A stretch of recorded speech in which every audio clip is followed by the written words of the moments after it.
बोदवड तालुक्यातील लोणवाडी येथे बेकायदेशीर बांधकामाचा मुद्दा चिघळला आहे।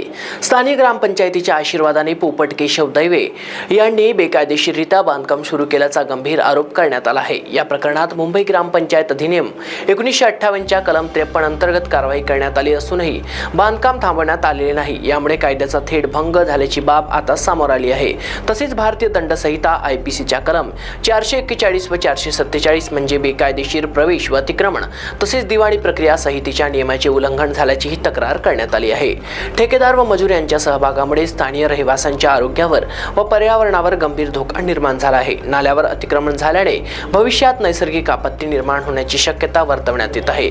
या संदर्भात बोदवड तहसीलदार कार्यालय, जिल्हाधिकारी जळगाव तसेच मुख्य कार्यकारी अधिकारी जिल्हा परिषद जळगाव यांच्याकडे तक्रारी करण्यात आल्या असून अजूनही ठोस कारवाई झालेली नाही। स्थानिक नागरिकांनी संबंधितांवर त्वरित कारवाई करण्याची मागणी लावून धरली असून या बेकायदेशीर बांधकामामुळे कायद्याचा गंभीर उल्लंघन होत असल्याचे मत व्यक्त केले जात आहे।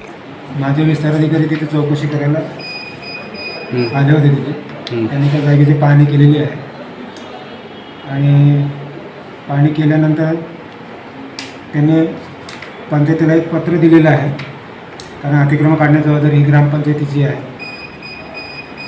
त्यानुसार पंचायत लेवलला कामकाज चालू आहे। अतिक्रमण काढण्याची जबाबदारी सर्वस्वी ग्रामपंचायतीची आहे। त्या संदर्भात सुद्धा आम्ही इथून एक परत त्यांना स्मरणपत्र द्यायला सांगतो मी माझ्या विस्तार अधिकाऱ्यांना, त्याप्रमाणे कार्यवाही करतील ग्रामपंचायत स्तरावर।